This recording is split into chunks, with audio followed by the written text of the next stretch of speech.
졌어요. 그래도 감기 들리신 분 없어서 너무너무 감사하고 건강하게 늘 하나님 찬양하다가 주님 부를 때 기쁨 가운데에 하늘로 올라가시기를 다들 소망해요. 오늘 말씀은요, 고난주간 목요일 고난주간 목요일 제자들과 마지막 저녁 식사를 드신 후에 마가의 다락방에서 이제 나오셔서 감람산으로 올라가시는 길에 이제 제자들과 나눈 말인데, 곧이어서 이제 겟세마네 동산에서 기도하시고 붙잡히시고 대제사장의 집에 끌려가시고 이런 것들이 이제 이후에 나와요. 오늘 말씀 우리 한번 같이 감람산에 올라가시면서 제자들은 배가 이제 엄청 불러요. 포도주도 했겠다. 포도주가 한 3잔인가 4잔을 같이 계속 마시는 거래요. 이렇게 6월절이 다가오면요. 자, 27절 말씀 오늘 마가복음 14장 27절 한번 같이 읽어봐요. 시작. 예수께서 제자들에게 이르시되 너희가 다 나를 버리리라. 이는 기록된 바 내가 목자를 치리니 양들이 흩어지리라 하였음이니라. 아멘. 기록된 바 하는 거 보니까 구약 성경의 말씀에 예수님이 인용하신 거죠. 스가랴 13장 7절 말씀에 이렇게 있네요. 만군의 여호와가 말하노라. 칼아 깨어서 내 목자 내 짝된 자를 치라. 목자를 치면 양이 흩어지려니와 작은 자들 위에는 내가 내 손을 들이우리라 라고 스가랴 선지자가 말했고 예언했고, 이걸 이제 예수님이 들고 오셔서 당신은 목자고 제자들은 양들이다. 이제 목자를 칠 때가 곧 되었고 너희들이 다 나를 버리고 도망가리라 라고, 이제 이 모든 것들은 구약 성경 말씀의 성취다. 두려워하지 마라. 이것은 말씀이 이루어지는 거야 라고 미리 그들에게 알려주시고, 두려워하지 말고 담대히 맞서 이 모든 걸 감내하라는 의미로 말씀하신 거예요. 28절 또 같이, 오늘 말씀 28절 또 같이 봉독해봐요. 시작. 그러나 내가 살아난 후에 너희보다 먼저 갈릴리로 가리라. 아멘. 우리가 알아요. 갈릴리, 부활하신 예수님께서 갈릴리에 있는 디베랴 호숫가에 먼저 가셔서 제자들을 기다리실 거다라는 것을 우리는 벌써 알고 있어요. 근데 이 제자들은 모르지요. 제자들은 모르는데 우리는 알아요. 29절, 오늘 말씀 또 29절 같이 읽어봐요. 시작. 베드로가 여짜오되 다 버릴지라도 나는 그리하지 않겠나이다. 아멘. 우리의 진심입니다. 저도 제가 금토교회 처음 청빙돼서 그때 이제 노회에서 우리 원로 목사님 은퇴하시고 제가 이제 부임할 때 무슨 일이 있더라도 제가 이 금토교회를 떠나지 않겠다. 근데 저 성도들이 싫어하면 떠나야죠. 그런 게 어딨어요. 성도들이 싫어하면 떠나야 되는 겁니다. 제가 이제 그 무슨 일이라고 얘기한 것은 성도들이 저를 용납해 주고 하나님께서 그리할 때 제가 있는다는 거지, 성도들이 너 싫어 당연히 전 갑니다.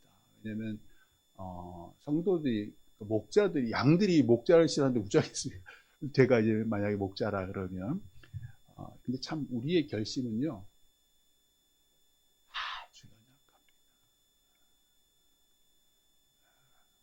분명히 그리 얘기했고 그렇게 결심했는데 만약에 아주 큰 교회에서 저를 불러요.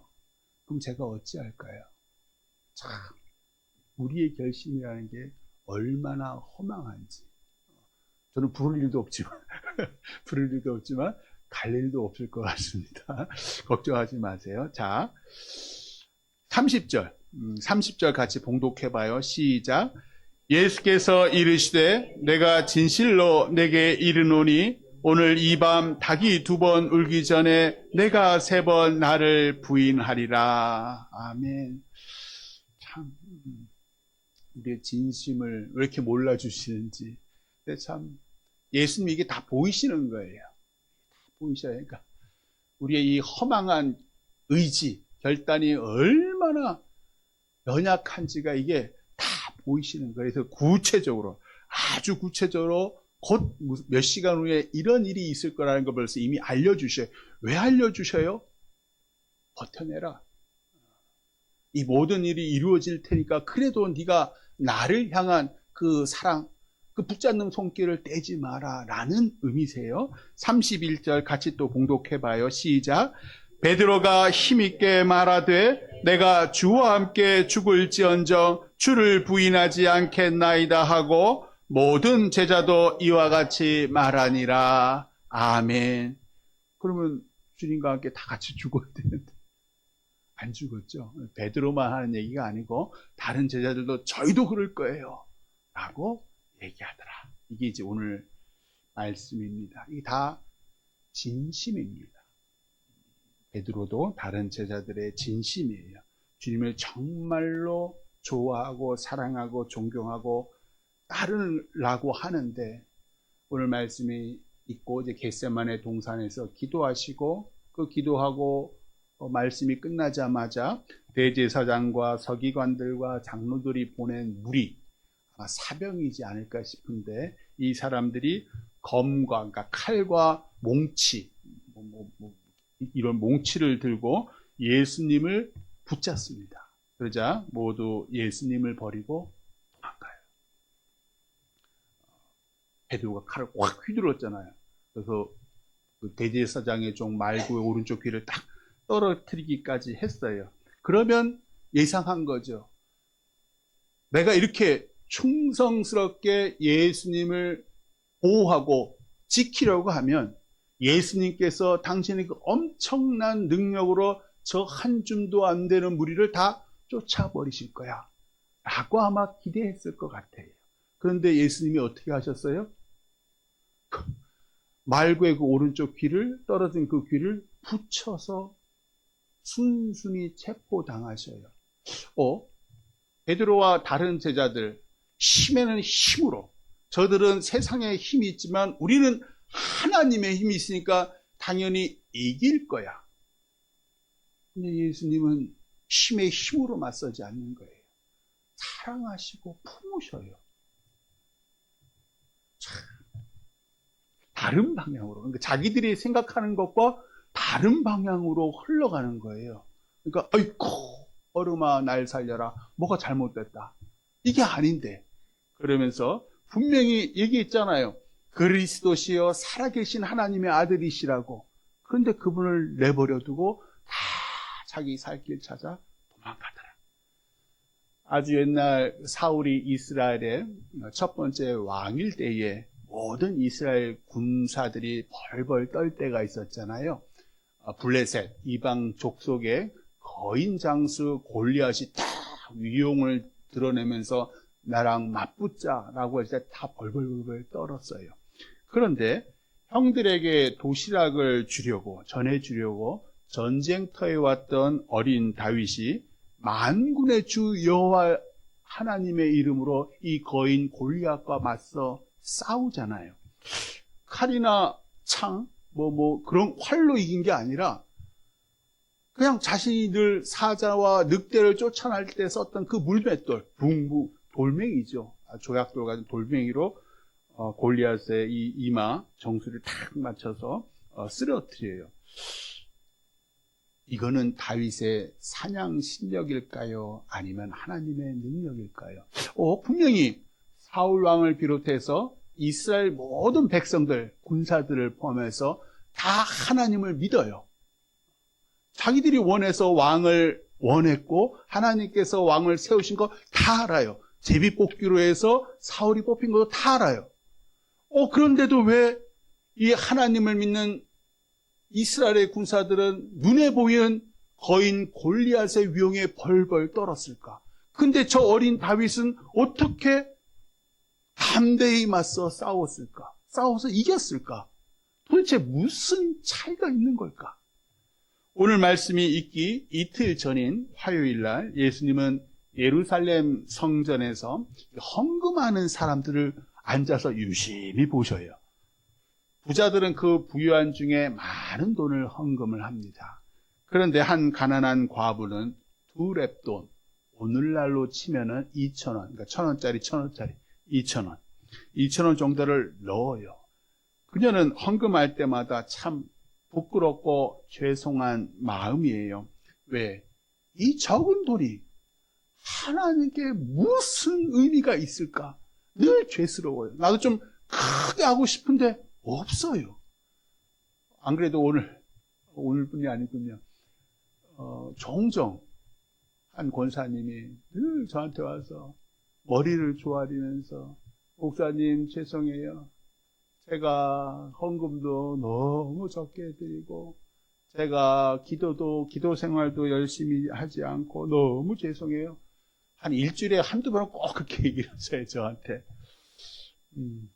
제가 봉헌 시간에 일일이 언급하지 않죠. 참, 지난 주일에, 그러니까 아마 그 교회로 이체를 하신 것 같아요. 2천만 원 또 한 성도들이 건축 헌금 하셨더라고요.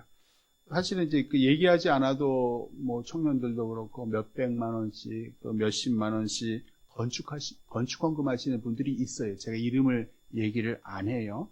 그리고 또 매주일 5천 원씩, 또 만 원씩, 어떤 분은 5만 원씩 계속 매주일 건축 헌금하시는 분들도 있고요. 정성이지요.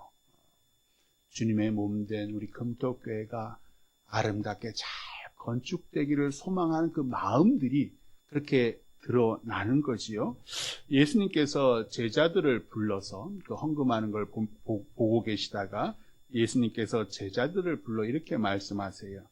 내가 진실로 너희에게 이르노니 이 가난한 과부는 헌금함에 넣는 모든 사람보다 많이 넣었도다. 그들은 다 그 풍족한 중에서 넣었거니와 이 과부는 그 가난한 중에서 자기의 모든 소유 곧 생활비 전부를 넣었느니라. 그걸로 콩나물이라도 사서 풍성하게 먹을 수 있었는데 콩나물을 포기한 거예요. 대신 늘 있는 그냥 된장국에다가 밥 말아 먹고 이 콩나물 살 거를 가난한 과부가 다 넣은 거예요. 이틀 후 이제 오늘 말씀이 있는 그 목요일 날 오늘 말씀이 이제 저녁에 있었는데 낮에 오늘날 가치로 그 노동자의 1년 연봉에 해당하는 한 3, 4천만 원에 해당하는 귀한 향유옥합을 예수님께 모두 쏟아부은 여인에게 가룟 유다가 이 향유를 팔아서 가난한 자들에게 줄 수 있는데 왜 이리 허비하였느냐 라고 이 여인을 꾸짖자 예수님께서 또 이렇게 말씀하세요.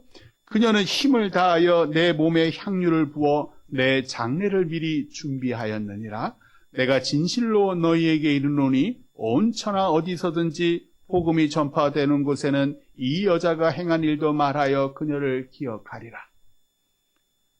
이성을 가진 사람이라고 안 그래도 그 BTS의 슈가인가 하는 친구가 세브란스 병원에 50억 그 자폐 스펙트럼을 앓고 있는 청소년들의 이 재활을 위해서 50억을 기부했더라고요. 아유, 참 온 마음을 다해서 한 거예요. 그 청년이, 5억도 진짜 엄청 대단한 건데, 아무리 돈을 많이 벌기로 해서, 그 나머지, 그 BTS인가 나머지 친구들이 합쳐서 또 3억을 했다 그러더라고요. 그러니까, 그게 최대치예요. 근데 50억을 했대요. 그러니까 참, 오늘 예수님께서 그 향유옥합 부녀에게 하는 게 그녀는 힘을 다하여. 이게 무슨 말이에요? 아까 가난한 과부의 2렙돈도 마찬가지고요. 예수님께서 보시는 것은 온 마음을 다해서, 온 힘을 다해서 하나님을 경배한 사람, 하나님께 감사한 사람을 칭찬하시다. 라는 얘기예요.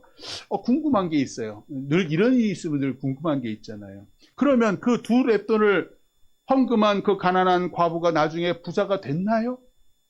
우리 궁금하잖아요. 그리고 또 향유옥합을 이 예수님께 다 쏟아부은 그 장례식이 이제 딱 돼서 영적으로 소통이 됐나 봐요. 그 향유옥합을 다 쏟아부은 그 여인이 나중에는 더 큰 부자가 됐나요? 그녀의 삶은 더 풍요로워졌나요? 성경에 아무 기록이 없어요. 하나님은 그게 관심의 대상이 아니에요. 하나님께서는 우리가 부자 되는 거 관심이 없으세요. 부자 되면 좋지요. 근데 하나님은 그건 수단에 불과하다. 하나님의 관심은 우리의 행복, 우리의 기쁨, 우리의 구원에 있어요. 가난해도 행복한 가정이 있고요. 부자여도 날마다 싸우는 가정이 있어요. 예수 믿어서 찬양과 기쁨이 흐르는 가정이 있고요. 예수 믿어도 매일 불평하고 원망하는 그런 가정이 있더라. 무슨 차이일까? 과부의 얼굴에. 자, 보세요. 한번 상상해 보세요. 우리도 헌금할 때 헌금하시는 분들의 얼굴을 혹시라도 볼 수 있으면 한번 유심히 보세요. 적게 헌금한 사람들은 늘 미안한 마음으로 하나님 이거라도 받아주세요. 하나님께서 그 마음을 받으시는 거예요. 그러니까 이 가난한 과부의 마음에는 하나님으로 충분한 거예요. 그래, 오늘 콩나물 없더라도 밥이랑 저 된장만 주신 그 하나님, 그 한 분만으로 너무 감사한 거예요. 나와 내 자녀 굶주리지 않게 그것만이라도 주신 그 하나님을 찬양하는 거예요. 그래서 그 정성을 흠양하시는 거예요. 오늘 말씀의 제자들은요, 할 말이 있어요. 자신의 직업과 가족과 모든 걸 내려놓고 예수님을 따르는 사람들이에요. 3년 동안 예수님의 엄청난 능력을 눈으로 본 사람들이고요. 예수님의 그 귀한 말씀들을 귀로 듣고 머리에 새기고 가슴에 담았던 사람들이에요. 무엇보다도 베드로가 얘기하잖아요. 주는 그리스도시요 살아계신 하나님의 아들이시다고. 그러니까 다른 제자들도 다 동의하는 거예요. 맞습니다, 맞습니다. 그런데 주님이 죽으신대요. 내 모든 걸 내려놓고 주님을 따른 이유는 주님께서 장차 세우실 그 나라에서 내가 주님의 좌우에 앉든지 앞뒤에 앉든지 뭔가 한 자리를 크게 내가 모든 걸 내려놓고 주님을 따른 이유인데 주님이 죽으신대요. 그럴 수 없다라고 베드로가 가이사랴 빌립보로부터 항변하잖아요.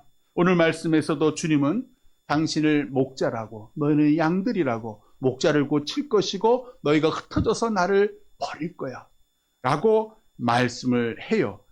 행여 그런 일이 일어나도 베드로나 다른 제자들은 생각한 거예요. 이게 진짜 일어나지는 않았어요. 몇 시간 후에 벌어질 일이니까. 행여 그런 일이 일어나도 우리 능력의 주님께서 다 물리치실 거야. 그것이 그들의 믿음의 근거예요. 그들의 결심의 근거, 그들의 의지의 근거였다는 거예요. 왜? 내가 따르는 이분은 만유의 주시오 하나님의 능력의 주시니까. 사탄 마귀가 하나님께 말했습니다. 욥이요, 저토록 신실한 것, 저토록 하나님께 충성을 다하는 것은 당신 하나님께서 그에게 모든 것을 풍족하게 주셨기 때문이에요. 아니야.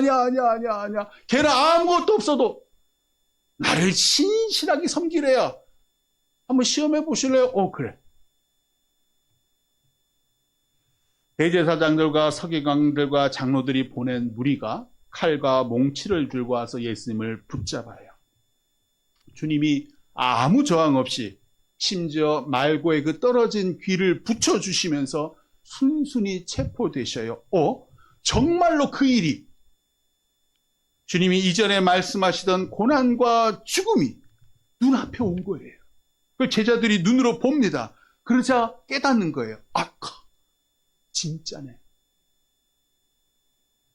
분명 몇 시간 전만 해도 내가 주와 함께, 오늘 말씀이 그거잖아요. 내가 주와 함께 죽을지언정 주를 부인하지 않겠나이다.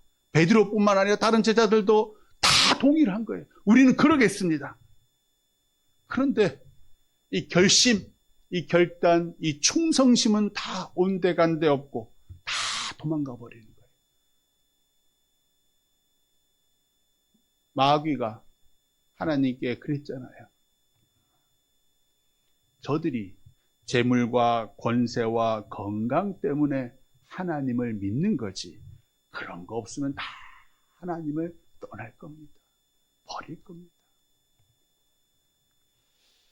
오늘 말씀에서 주님을 향한 베드로의 결연한 의지와 진심을 듣고 예수께서 내가 진실로 내게 이르노니 오늘 이 밤 닭이 2번 울기 전에 네가 3번 나를 부인하리라. 결국 그리 되지요. 대제사장의 집에서 베드로가 3번째 예수님을 모른다라고 부인하자 닭이 2번째 울더라. 마가복음 곧 이어서 나와요. 이에 그 다음에 마가복음 14장 72절은 이렇게 증거해요. 이에 베드로가 예수께서 자기에게 하신 말씀, 곧 닭이 2번 울기 전에 네가 3번 나를 부인하리라 하심이 기억되어 그 일을 생각하고 울었더라. 베드로가 좌절합니다. 자신의 의지, 진심이 얼마나 연약한지 주님은 이미 알고 계셨구나.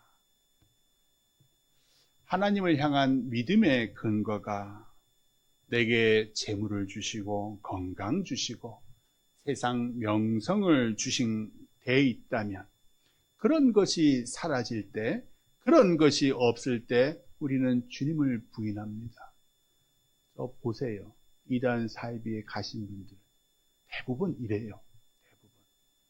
그러니까 거긴 큰 올림픽 주경기장에서 엄청나게 많은 사람들, 외국 사람들 초대하고 그런 걸 막 보여주잖아요. 사실은 우리 정통교회의 잘못이에요. 목사들이 맨날 그런 거 설교했어요. 잘 믿어라, 재물 주신다, 잘 믿어라, 건강 주신다. 지금도 솔직히 우리 그렇게 생각하고 있잖아요. 근데 그런 거 안 주셔. 그런 걸 주시지 않는 주님은 필요하지 않은 거예요. 그런데 정작 하나님은요, 우리가 가난하든 부하든 아프든 건강하든 이름 없든 유명하든 내가 너와 함께 하겠다. 나는 네 하나님이 되고 너는 내 백성이 되리라. 내가 너에게 구원과 영생을 주리라. 이 땅에서는 맛볼 수 없는 저 하늘의 기쁨을 주리라. 오히려 사탄 마귀가 재물과 건강과 권세를 준다라고 유혹합니다. 예전에 예수님이 공생애 시작하시기 전에 성령에 이끌려 왜 광야에서 40일 금식하시잖아요. 그때 마귀가 굶주리신 그 예수님께 딱 나와서 뭐라 그래요? 이 돌을 떡덩이로 만들어라. 신나게 먹어라. 네가 저 성전 꼭 세상 높은 곳에 네가 보인 그 모든 것을 주겠다. 성전 곳에서 뛰어내려라. 하나님께서 너를 천사를 보내 살려주실 것이다. 하나님의 말씀으로 그 굶주리신 예수님이 다 사탄 마귀의 유혹을 물리치십니다. 빵과 권세와 기적이 아니라 하나님을 사랑하십니다. 이게 예수께서 우리에게 원하시는 거예요. 하나님은 물론 우리에게 그런 거 주고도 남는 능력이 있지요. 얼마나 그런 얘기가 많습니까? 승승장구한 얘기, 만나와 메추라기 주신 얘기, 성경에 넘쳐납니다.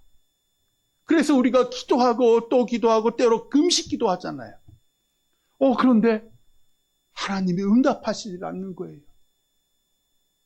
분명히 내 가난한 날, 내 굶주린 날에는 응답하시고 살아계셨던, 꿈으로 보여주셨던 그 하나님께서 지금 내가 40일 기도하고 일주일 기도하고 심지어 100일 기도하는데도 안 주셔요.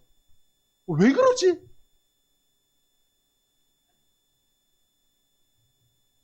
우리 믿음이 내가 기도했더니 하나님께서 응답하시더라에 있으면 내 결단과 내 의지로 하나님을 움직일 수 있다는 착각, 교만에 빠지기 때문입니다. 내가 기도하면, 내가 금식하면, 내가 큰 헌금하면 하나님께서 내가 원하신 걸 이루어 주실 거야.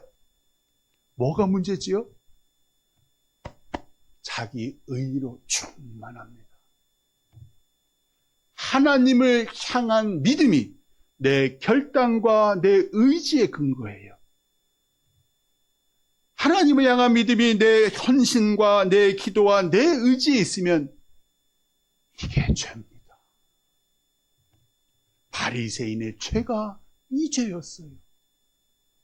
그들은 사람이 많이 다니는 시장에서 금식기도 하고요. 채소까지도 11조하고 성경을 줄줄 외웁니다. 그래서 내가 이런 부유하고 세상이 높은 곳에 이르렀다고 그러면서 없는 자, 저 가난한 거는 기도하지 않아서 그래. 말씀대로 살지 않아서 그래. 정죄합니다. 그래서 하나님이 우리의 기도와 헌신에 종종 응답하지 않아요. 실패와 좌절을 맛보게 하세요. 우리 믿음이 나의 결단과 의지와 헌신에 근거하지 못하게 하세요. 대신 모든 것이 하나님의 은혜다.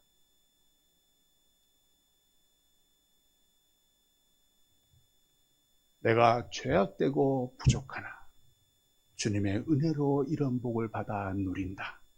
온 마음으로 온전히 하나님께 영광 돌리기를 원하시는 거예요. 왜 지금 하나님이 기도에 응답하지 않을까? 온 마음 다해 하나님을 경배하지 않았어. 부활하신 예수님이 갈릴리 디베랴 호숫가에 먼저 가셔서 제자들을 기다리셔요. 주님이 먼저 와 기다리신다는 말씀을 분명히 하셨잖아요, 오늘. 그럼에도 불구하고 이를 기억하지 못하는 제자들이 밤새도록 배가 고파서 그물질을 합니다. 근데 물고기 한 마리를 못 잡아요. 어부가 4명이나 있었는데도. 부활하신 주님이 제자들에게 그물을 배 오른편에 던져라 해서 마지못해 순종을 했더니 세상에 그물을 들 수 없을 정도로 153마리의 물고기를 잡아요. 그리고 같이 제자들과 부활하신 주님이 같이 아침 식사를 하시고요. 아침 식사 후에 예수님께서 특별히 베드로를 부릅니다. 그리고 이렇게 말씀하세요. 요한의 아들 시몬아, 네가 이 사람들보다 나를 더 사랑하느냐? 누구보다 자기 자신에게 낭망한 이 수제자 베드로를 사랑하사 격려하시기 위한 질문이에요. 자, 이 질문은 이렇게 생각을 한번 해보세요. 네가 생사고락을 함께한 10명의 제자들보다 나를 더 사랑하느냐? 이 말씀이잖아요. 아니, 사실은 네가 평생 피땀 흘려 모은 재물보다 나를 더 사랑하느냐? 네 건강과 권세와 명성과 커리어보다 나를 더 사랑하느냐? 네 믿음의 근거가 나냐? 아니면 재물이나 우정이나 권세나 건강을 주기 때문이냐? 라고 물으시는 거예요. 베드로가 대답해요. 주님, 그러하나이다. 내가 주님을 사랑하는 줄 주님께서 아시나이다. 예수님께서 말씀하세요. 내 어린 양을 먹이라. 이게 3번을 반복되잖아요. 실패하고 좌절한 이 베드로에게 당신의 양을 먹이시라는 말씀도 똑같이 마지막 우리 3번째 요한복음 21장 17절 말씀 한번 같이 읽어봐요. 요한복음, 마가복음 뒤에 있죠? 뒤에. 요한복음 제일 끝입니다. 21장 17절. 제 성경책에는 185쪽에 한번 보여주세요. 요한복음 21장 17절. 3번째 예수님께서 베드로에게 이렇게 물어보세요. 요한복음 21장 17절. 그리고 베드로가 이렇게 말을 해요. 함께 읽겠습니다. 3번째 이르시되 요한의 아들 시몬아 내가 나를 사랑하느냐 하시니 주께서 3번째 내가 나를 사랑하느냐 하심으로 베드로가 근심하여 이르되 주님 모든 것을 아시오매 내가 주님을 사랑하는 줄을 주님께서 아시나이다. 예수께서 이르시되 내 양을 먹이라. 아멘. 베드로는 이제 알아요. 예수님은 모든 것을 알고 계시는구나. 실패하고 낭망한 나를 위로해 주려고 나에게 3번이나 네가 나를 사랑하느냐라고 물으셨구나. 예전에 주님이 주실 그 기적과 권세와 치유와 부귀영화 때문에 주님을 따랐다면 이제 베드로는 생명과 구원, 부활의 주님을 따라요. 이제야 주님이 베드로의 모든 것이 됩니다. 부활하신 주님이 베드로의 온전한 믿음과 사랑을 확인하시고 흠양하십니다. 내가 나의 죄악됨과 부족함을 인정하고 주님의 능력을 구할 때 하나님이 은혜를 주십니다. 하나님의 은혜는요, 화려해 보이는 저 높은 곳으로 올라가는 게 아니라 낮고 낮은 곳으로 흘러내리기 때문입니다. 없는 사람, 가난한 사람, 소외된 사람, 부족한 사람, 내가 죄인됨을 아는 그 사람에게 하나님의 은혜는 폭포수까지 흘러내립니다. 하나님의 은혜가 죄 많고 능력 없는 우리에게 임하시기를 주님의 이름으로 축원합니다. 아멘. 다 같이 기도하겠습니다. 주님, 사랑해 주셔서 감사합니다.